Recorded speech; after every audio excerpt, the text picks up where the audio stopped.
Hey BookTube, it's Jackie. How's it going? If you're new to me, it's the first time you're seeing my face, hello, what's up? My name's Jackie. I sit on my floor and I talk about books. So I hope that's why you're here, because that's what's going to be happening today. If you're not new to me, thank you for tuning in and the continued support. Really do appreciate it.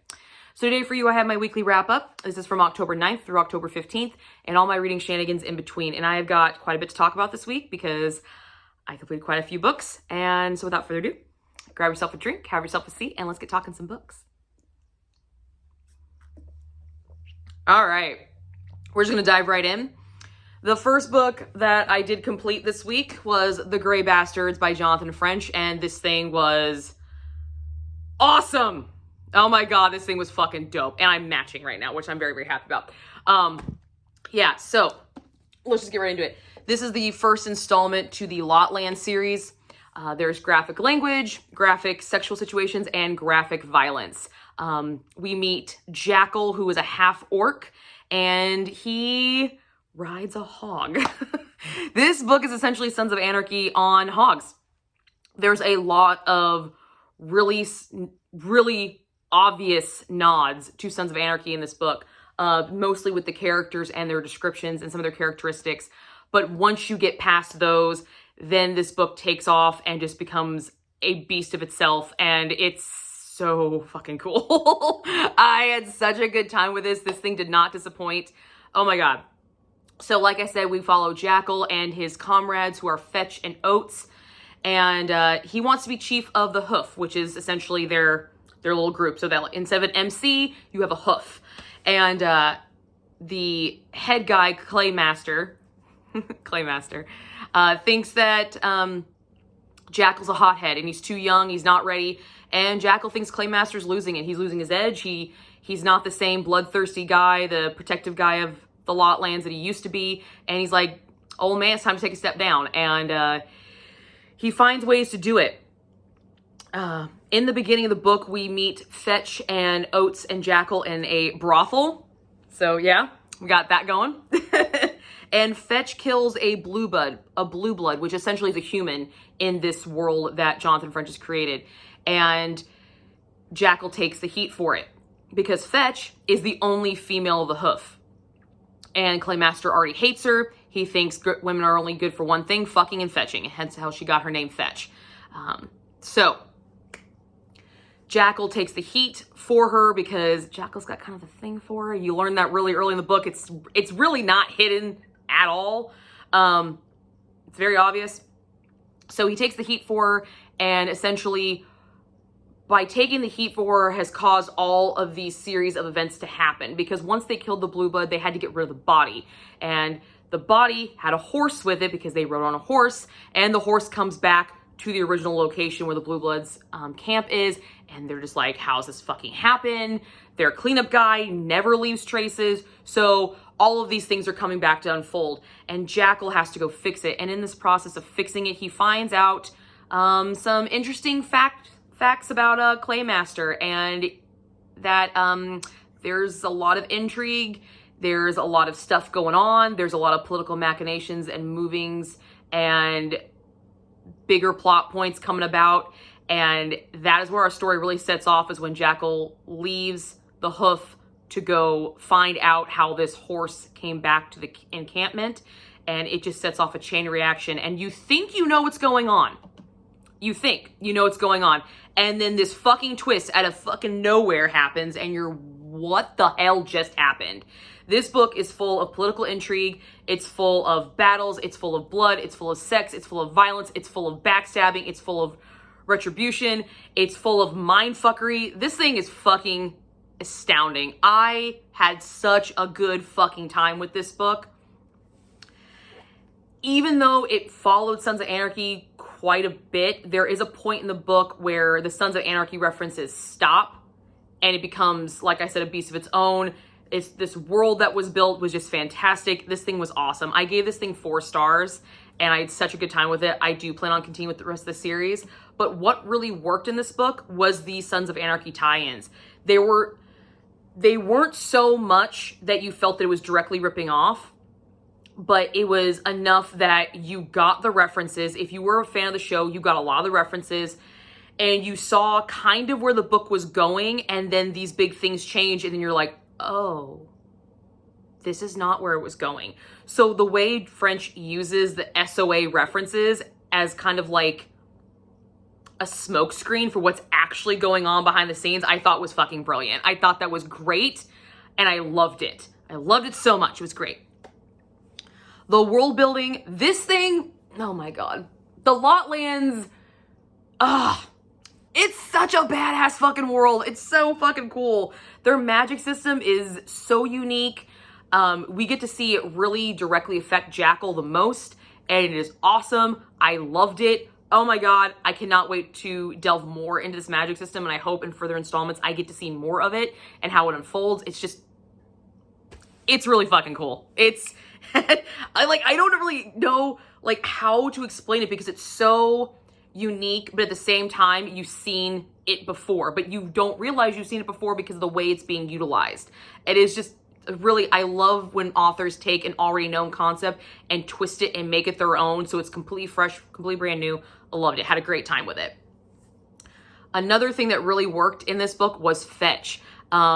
Fetch is the only female member of the Hoof, but she's not the only female member in their kind of community area, their compound. And every female is kind of a badass, except for the hookers. So any female that's not a hooker, complete and total fucking badass. Fetch, oh my God, I fucking love this bitch. I love her, hated her for a while, but I ended up loving her. Just female badasses all over the place. They stand toe to toe with the guys. They hold their own, and it is just, I fucking loved that. I loved that so freaking much. I thought in the beginning I was going, because they open up in a brothel, that I was really like, oh no, it's gonna be one of those books where women are just kind of like, you fuck or fetch. Like, that's all you're good for. And it turned out to be something completely different. And some of the reveals around some of the females in this book, holy shit. Holy crap. Didn't see that one coming at all. That one knocked me off my socks when that happened. I was just like, okay, so this is a thing and this is happening and I'm down for it. Yes, bring this shit on. This was awesome. Which leads me into the reveals. I didn't see half of these reveals coming. They come out of left field. Some of them, the ones that were SOA referenced, I definitely saw coming. I definitely saw what happened with Jackal, but the reveal, excuse me. I'm so excited. My voice is cracking. It's great. Anyway, so the reveal right before the big turning point with Jackal, I didn't see that one coming, but the result of that reveal I saw coming. So because it was an SOA reference. So the way French weaves those reveals in, and also these kind of common sense, this is good, how it's kind of playing along. I really enjoyed that. I very much enjoyed that. It kind of gave me a break for the constant, like, holy shit. I can't handle any more fucking twists, people. I can't. So it was nice to have those thrown in. Those kind of obvious twists was very, very nice. It was a nice little reprieve from it. What didn't work? There's not a lot that didn't work in this book. The only thing, when I really thought hard about it, because I had such a good time with this book, I had a great time reading it. The only thing that I found with this book is when I was in it, I was in it. I didn't want to put it down. But when I did put it down, I didn't necessarily want to come back to it. And that might just be a me thing. It could be totally just a me thing, because depending on what mood I was in, because this is definitely a very action-packed, intrigue, thriller-esque type high fantasy novel. And sometimes I'm not always drawn to go back into that world. But when I'm in it, I am engrossed in it. I can't put it down. But there are sometimes this book where maybe it wasn't the right point to put the book down, because I didn't feel like coming back at that point. Because I'm like, I don't really care what's going on right now. So, but all the action sequences, all the reveals, all the character arcs, all the development of plot points definitely sucked you back in very, very quickly. It was just getting back into it and wanting to physically pick it back up. So I don't know if that's just a me thing or if it's a understanding of the book. This is my first experience with Jonathan French, so I'm hoping that the next book doesn't do that to me, because that's really irritating when I have a book that I'm just like, I can put it down and I can walk away, but when I'm in it, I'm engrossed in it. It's a very weird oxymoron kind of feeling for me. So that was the only thing that I really found that didn't really work for me. But you're probably thinking, if that's the only thing that you didn't find, why'd you only give it 4 stars? I only gave it 4 stars because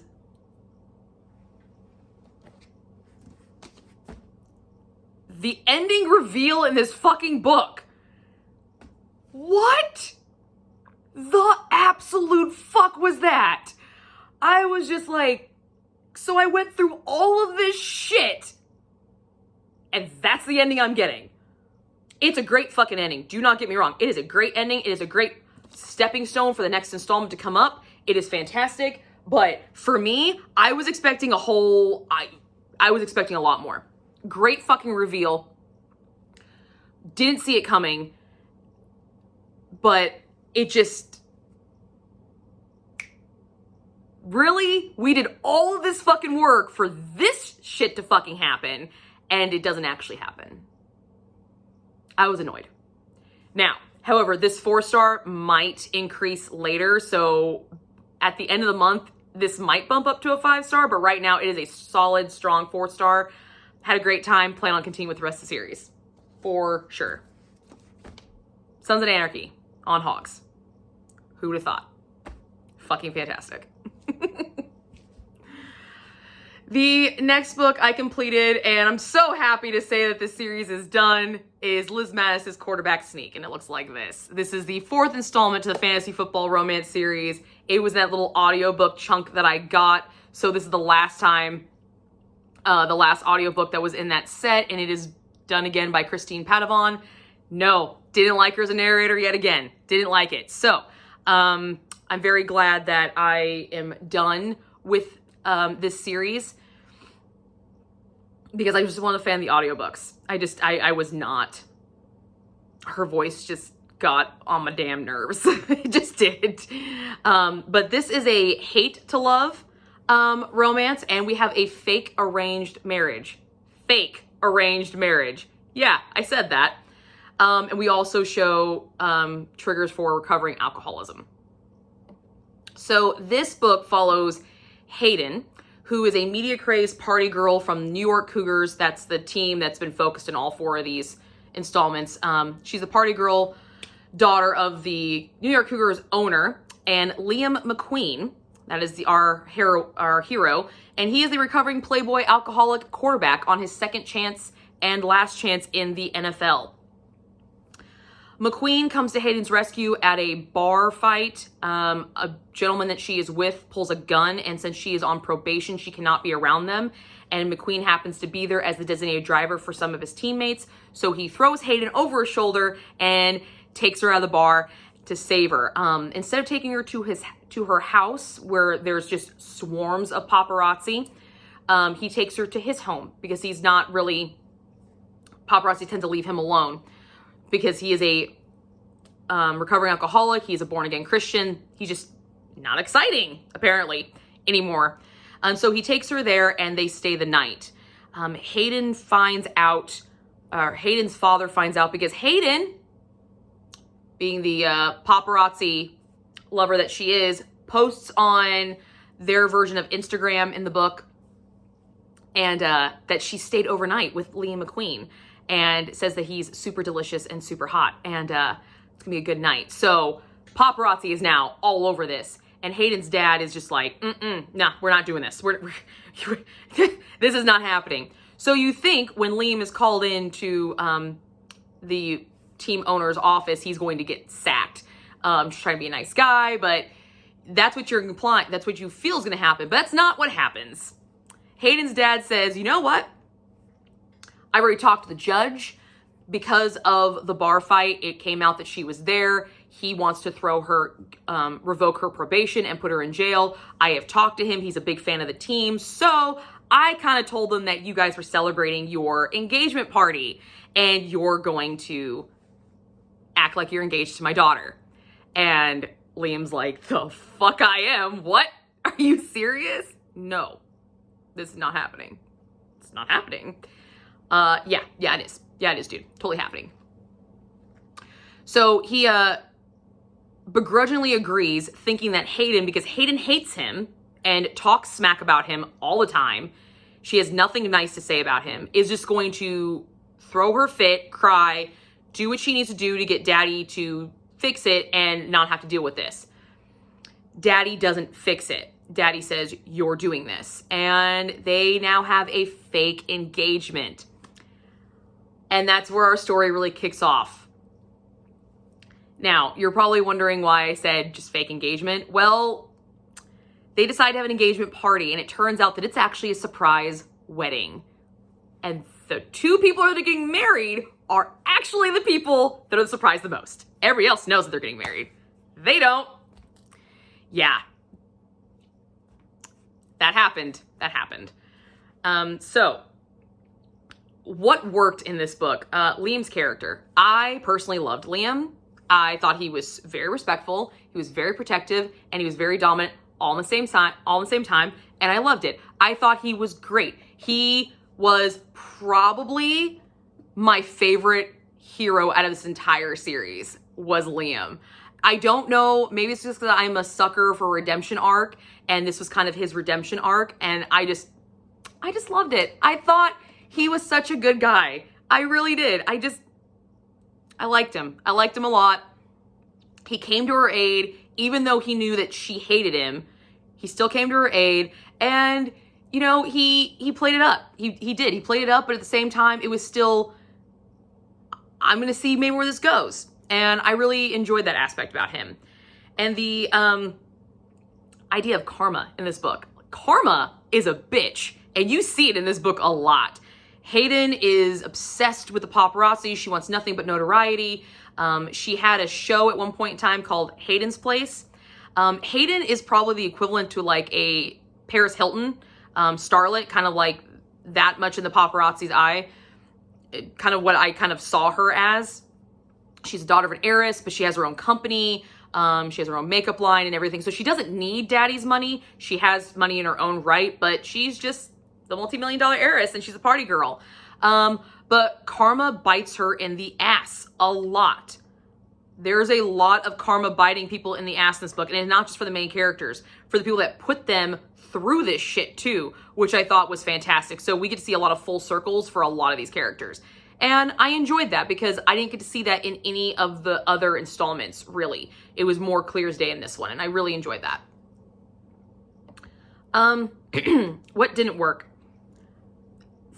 I thought this plot was really far-fetched. I did. The beginning, you know, the bar, taking her to the house, not doing anything, sleeping in separate rooms, you know, still have that like flirtation, hot, steamy flirtation going on, even though they hate each other. That was great. When he goes into his boss's office and says, you're gonna marry my daughter, I'm like, the fuck? What? The dad was a horrible fucking jerk. He was a douchebag. The dad sucked so hardcore in this fucking book. I'm so glad karma bit him in the ass. That was great. But it just, I was like, what? Really? Like, there's a lot of crazy shit in romance books.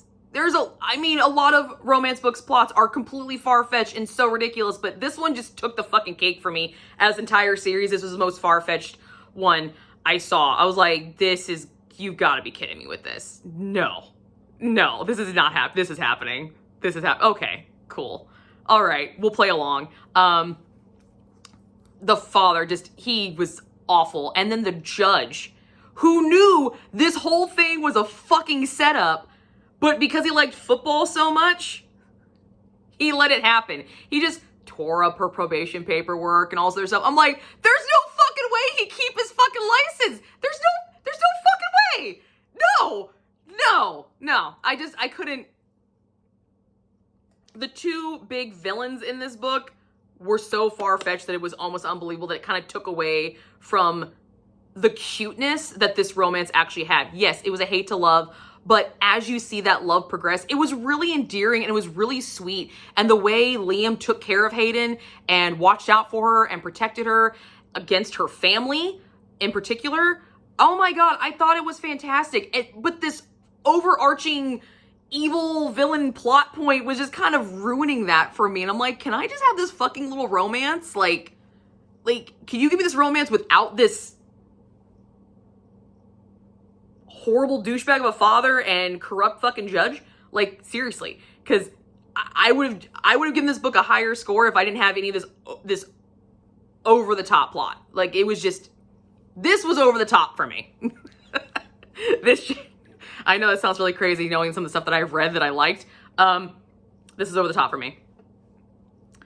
But the spice rating on this one was a 2.5, chili peppers. There's no cringy dialogue in this one either. Yes, so the last 2 installments, no cringy fucking dialogue. It was great. I liked it. I liked it a lot. And there was the insta-lust component in this, but it wasn't bad. It's from the very beginning, you know that they are attracted to each other. And Hayden is a little bit curvier of a girl. And so I really enjoyed that Liam made a point to say that. He's like, they're in the locker room and Hayden, being the Hollywood starlet she is and paparazzi princess, had pictures pasted all over the locker room wall in a previous installment scene. And people were making fun of it. And you do see this scene in, I want to say it's the second one.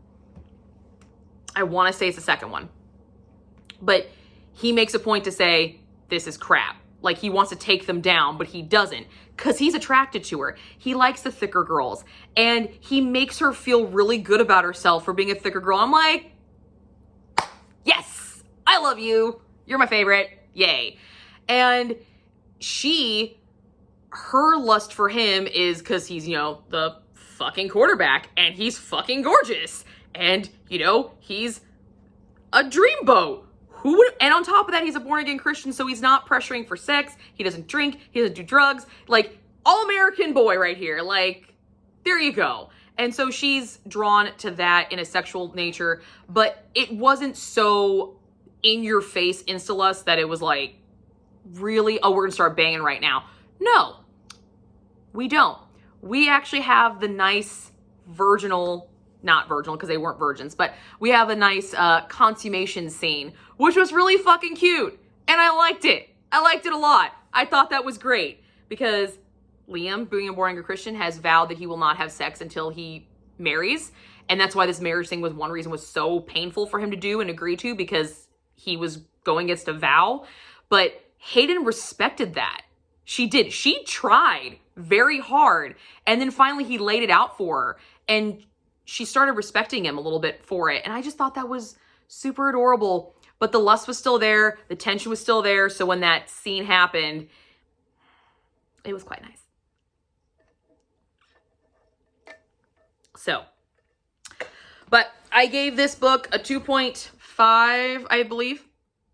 Let me see. No, I gave this 2 stars. So all the series except for Huddle Up got 2 stars. But the series is done. It's completed. I don't know if I'm going to pick up any more Liz Mattis. If I do, I will not be picking up. I don't think I'll do an audiobook. I might try a physical read of her. But this narrator, I don't think I'm going to be seeking her out for any audiobooks. The narrator was just a no-go for me on these. And I think I would have probably enjoyed all of these a lot more had I physically read them. Now, since I did complete the series, if you guys like to see a whole dedicated series review of this set of books, let me know, and I will be glad to do it. Just let me know. I've already talked about them fairly in depth in my weekly wrap-ups, but if you'd like to see it in all one big foul swoop, let me know, and I will gladly do that for you guys. Now, let's get to the next book that I read, and that is Ceaseless by Abbi Glines. And it looks like this. And I gave this 4 stars. This is the final installment to the Existence trilogy, another audiobook by Ashley Litz. Fantastic job. This one we feature a love triangle and a second chance romance. Yeah. I'm so excited. I had such a good time with this one. I did. I'm so happy to say that I really enjoyed this series. So the summary of this book, because it is a direct follow-up to the sequel, which is a direct follow-up to the first one. It's very hard to discuss about the plots without giving away the plot points in the previous books. But essentially, something has happened and Pagan's memories have been wiped. So she doesn't remember her relationship with Dank at all.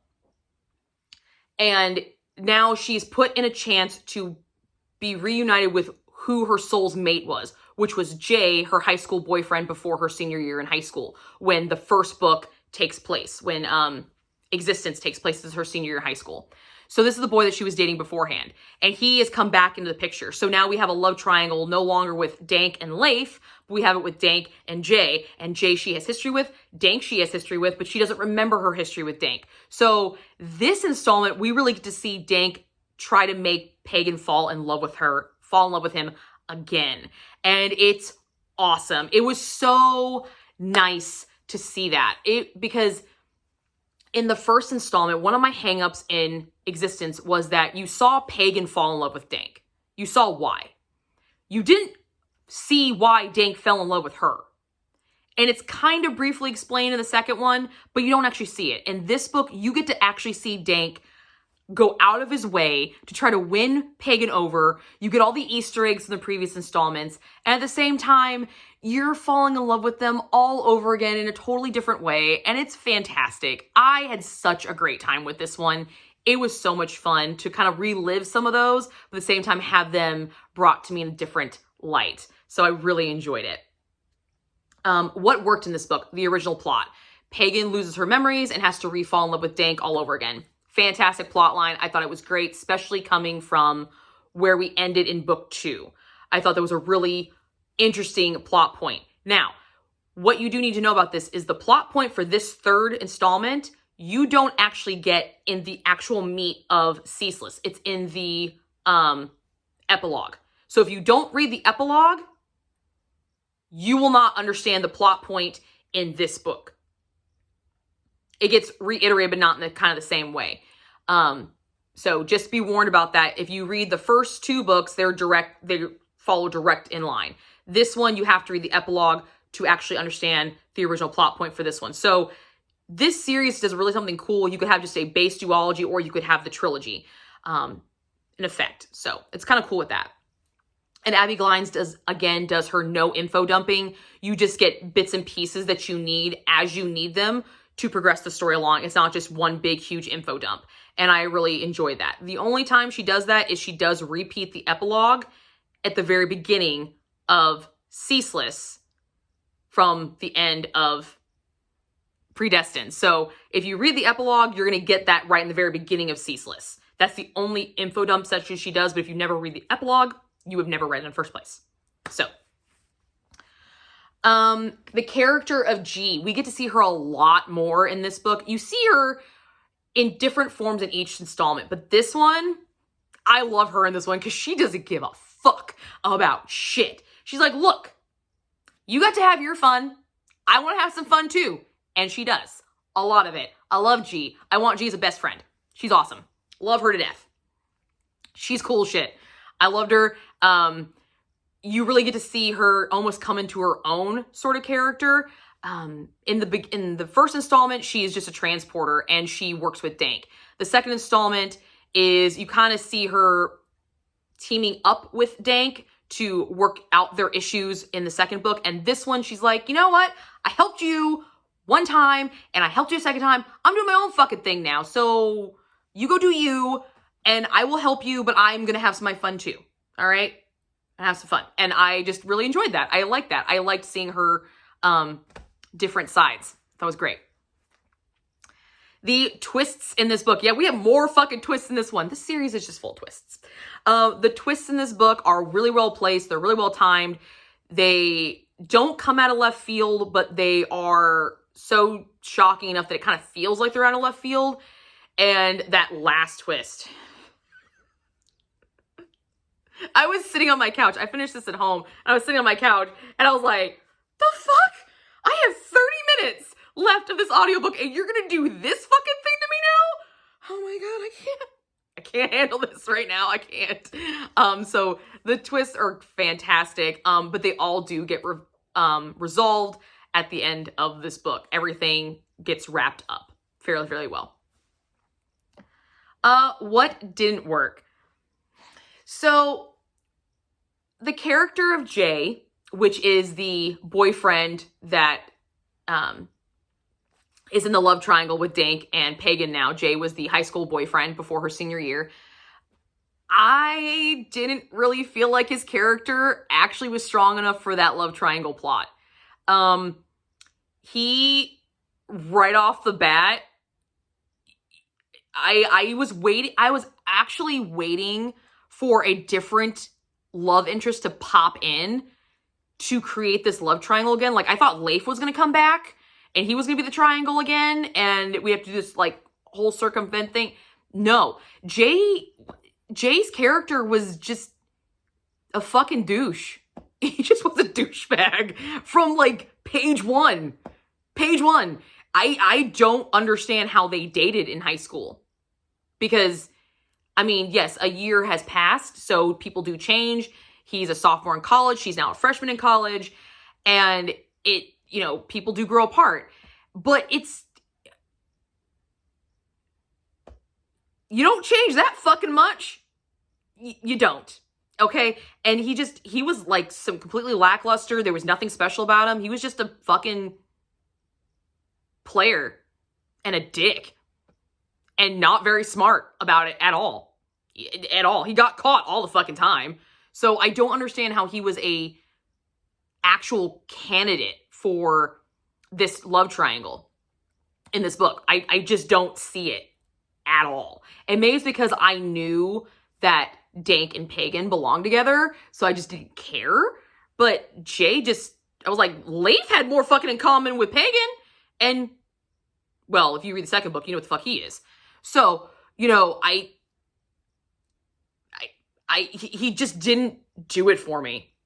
The love triangle kind of was cool, but he was not a person that needed to be in it because he wasn't strong enough to actually warrant this fight between him and Dank. Dank outshone him 10-1 every fucking time. There was no comparison. There was none.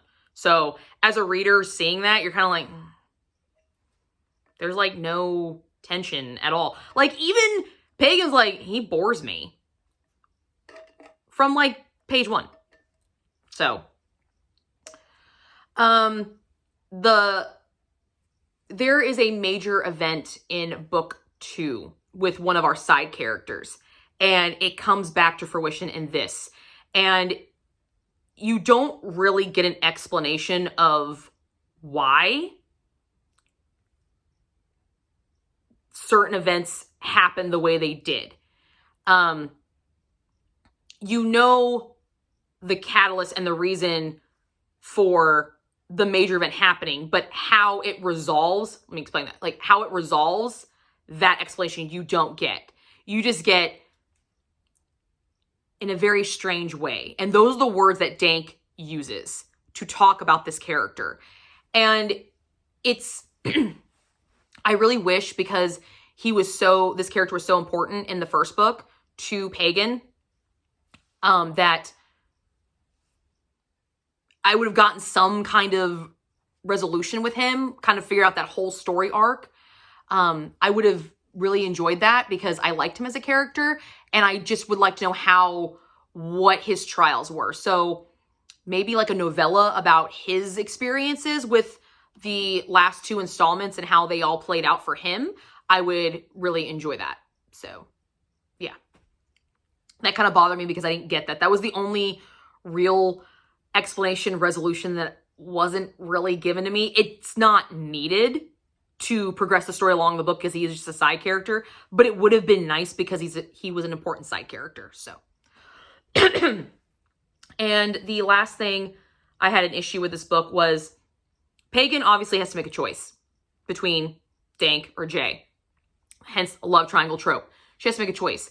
She made the choice multiple times over, but it wasn't listened to until the very fucking end. And like, she said this same line probably 5 times in this book. And you're now just gonna fucking listen to it. All right, cool. That got kind of annoying. But it did have to stretch the book off. It did, if they would have gone with the first one, we wouldn't have the story. So I understand the reason of it. It just kind of annoyed me.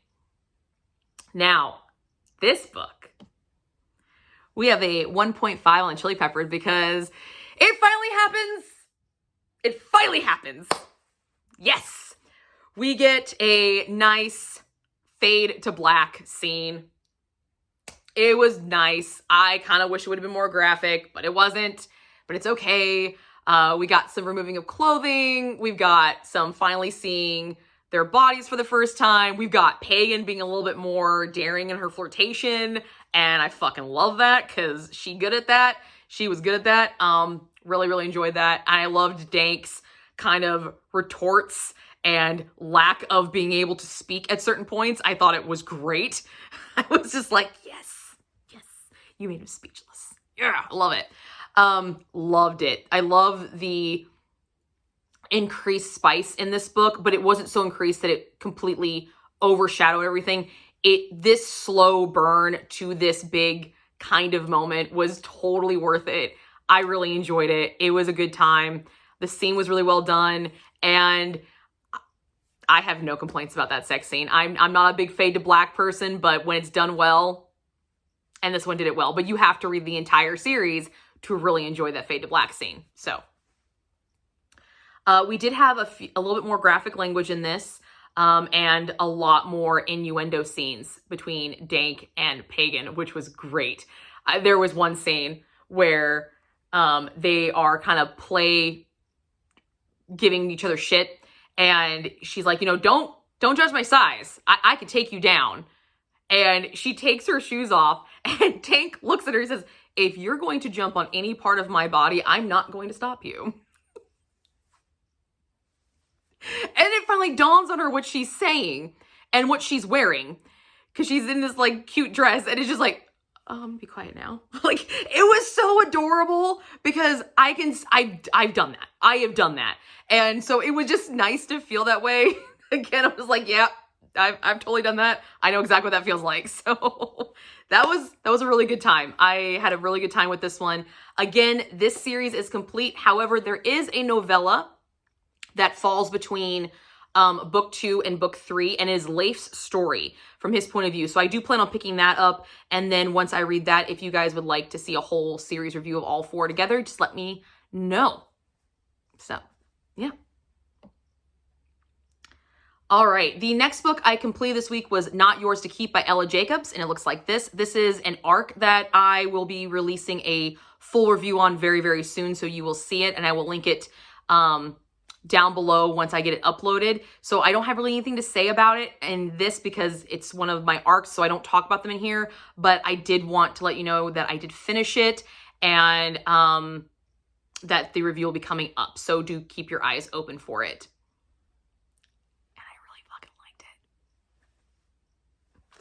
It'll be a good one. All right. So the last book I completed for this week was Aidy Award's Naughty Wolf. This is the second installment to Alpha Wolves Want Curves. I physically read this versus the audiobook, which is what I did for the first installment, Dirty Wolf. And this is a paranormal romance and a shifter romance. So we follow Costa, who is the youngest son of the deceased Alpha of the Troika clan. And we meet him in book 1, where his father actually dies in. And his brother, Maxim, has taken over the Troika pack. He is now the Alpha. We also follow, I pronounce it as Heli. It's H-E-L-I. Maybe it's Healy, but however you guys want to pronounce it. She is a mortal whose sister was kidnapped in the first book, and she is trying to figure out how to get her back. And so she's constantly trying to beg Costa, who they started their relationship in book 1. We get to actually see their story like come to fruition in this one, trying to convince him to let her help find her or try to get as much information as she can about Zara's whereabouts because she wants her sister back. Now, Heli is just like all of Aidy Award's heroines. She is plus size, she is curvy, and she likes to bake. So I really related to her a lot. I had a good time with her character. Aidy Award primarily writes plus size heroines. That's one reason why I wanted to give her another chance. I did not really enjoy Dirty Wolf because of the audiobook, and so that's why I physically read this one. because I wanted to support an author who supports plus size women. So go you. Now, Costa and Helly have this on again, off again relationship because she is mortal. Costa is a werewolf. And he has been grown up that you don't mate humans. You can fuck around with them, you can play around with them, but you don't mate them. And Maxim completely blew that thing out of the fucking water in the first book. So he's a little pissed off about this, and that gets out to the other clans. And so he's approached by another clan to basically overthrow the Troika clan. Costa, being loyal, thinks this is my opportunity to take this clan down from within. So he doesn't tell anybody about his plans. But to make his plans seem believable, because werewolves have such an innate sense of smell, they can smell a lie, he has to make this 100% believable. So he goes to break up with Helly again. And Helly's like, yeah, you fuck kiss my ass. It's not happening. Not fucking happening. Not happening. Just, it's not. Helly's a Spitfire, and she knows, and she can read Costa like a book. He's not very good at hiding shit. So the breakup doesn't really work, but we get a really fucking hot oral sex scene right before that happened, which was pretty freaking dope. Not gonna lie. Liked it a lot. Liked it a lot. That was a great one. And, but the breakup doesn't work. And Costa goes to, you know, do his thing, try to take a clan down from within, and Helly gets involved and gets kidnapped and taken to that clan's headquarters. So now they are stuck together, acting like they don't know each other, that they're not super huge attracted to. And this is where the romance has already started, but the feelings, the emotions start to become relevant and more prevalent in both of their mindsets. So what worked in this book? Physically reading it. Wasn't a fan of the audiobook for Dirty Wolf. Had a much better time with this book, physically reading it. So I think I will continue reading Aidy Award, not doing the audiobook unless I find different narrators, because the narrators for Dirty Wolf was just, I couldn't handle it. It was bad. The continuity with the previous installment picks up right where the first installment ends. First installment ends at a mating circle. This is where this one starts off at. So we are not skipping anything. There is no info dumping as well. Another thing that did really, really well. No info dumping. Award did kind of what Abbi Glines does, kind of give you pieces that you need throughout when you need them. She doesn't just big, huge info dump, which I did appreciate a lot. The political maneuvering among the packs. Aidy Award is, in this book, yes, these are individualized stories of these couples, but there is an overarching plot. And we get to see a lot more of the political machinations of this kind of war that's brewing among the clans in this book. So we got to see a lot of that, which I thought was really cool. However, it was really short, so you didn't get a lot of it. So I'm hoping in further installments we'll get some more of it, because it was really, really interesting. I liked that underlying storyline that she's created. Really, really enjoyed it. The sex scenes were awesome in this book. Dirty Wolf had a lot of dirty talk, essentially. But a lot of it was kind of unnecessary and overused, and it was not in here. The dirty talk that was used was on point. It was well placed. It was needed. It was hot. It was sexy. I enjoyed it. I had a great fucking time with it. I was not annoyed by it. So I just applaud her for kind of taking a step back and not just saying every single dirty word that came to her mind in this. Everything that was said that was dirty was great. And those sex scenes, they were nice. They were quite nice. And the super cheesy, over-the-top porno scenes that were in Dirty Wolf were removed and eradicated from this book. So there was none. There was no scene that reminded me of a cheesy 80s porno. They all just seemed very fluid. This is going to happen. This is what should be happening. Felt great. Loved it. Loved it. I love that some of my big issues from the first book were removed and they were not present in this installment. So I really enjoyed that. What didn't work? For the overarching plot in this book with this kind of war among the clans, there was not a lot of previous mention to the previous couple of Maxim and Galena. Maxim is now the alpha of the Troika clan. And this guy is going against the Troika clan, and we don't really have any communication except for a few text messages.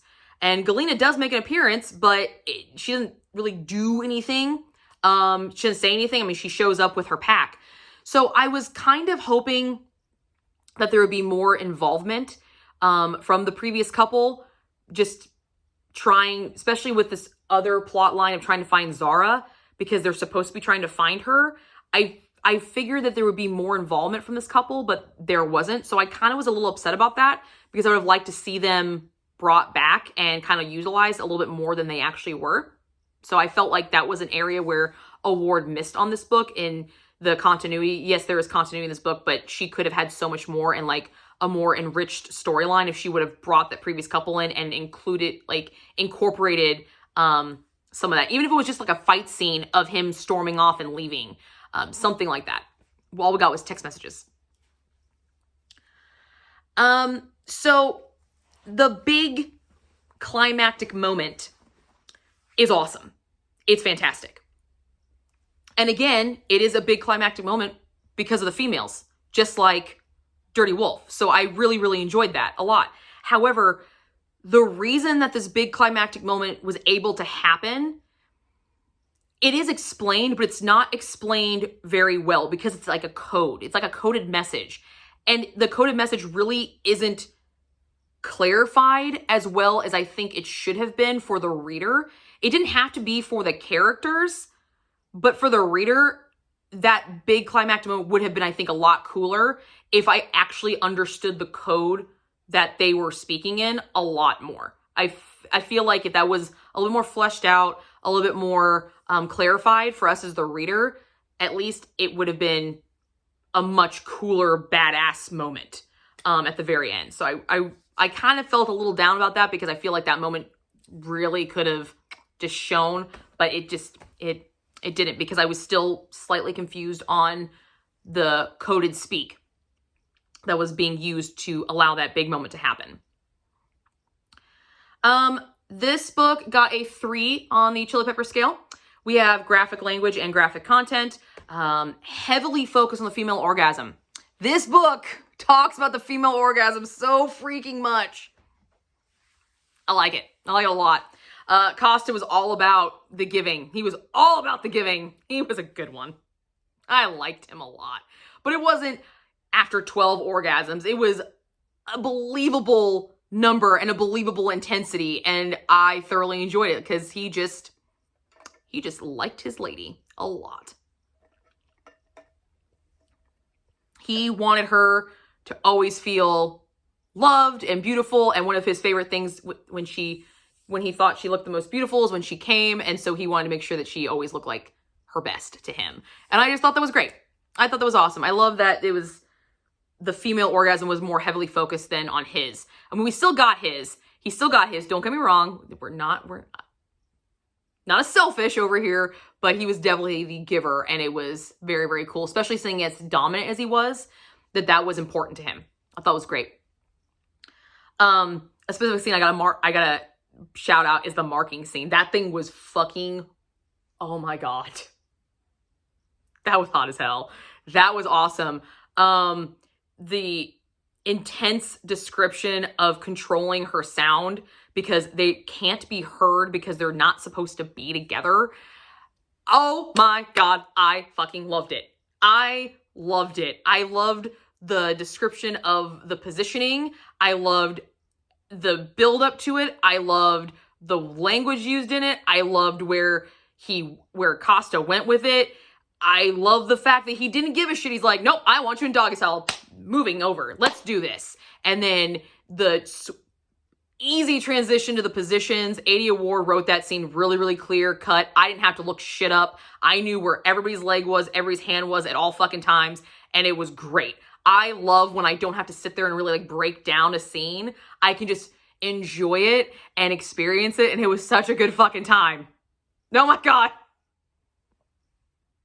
And then he had to make her be quiet because she was going to be too loud. I thought it was great. I love that. I love that. That's one of my favorites. It is. It's one of my favorites. And I love that he wouldn't let her do anything for that orgasm at all. He she was going to help out and use her hand a little bit. He's like, no, mine. Stay the fuck away from it. It's all mine. And then he also gives her the mark, the mate's bite at the time. And I was like, yes, that was awesome. That was a great scene. That's probably, I don't know if it's gonna be a rent-free scene, but it was very fucking enjoyable. I'll give it that. But that is everything I read this week, guys. I hope you enjoyed this, and I will see you guys all soon with another video. And if you'd like to see a full series review of the fantasy romance series by Liz Mattis, please let me know. I'd be glad to do a whole series review on that, as well as the Existence series by Abbi Glines. However, there is still one novella in it that I have not read yet. So if you would like to see that series review, it will not be up until I read that novella, and I don't know when I'm going to be reading it, but I do have it already, so it could be soon if you guys really want to see it. So I will see you guys all soon with another video.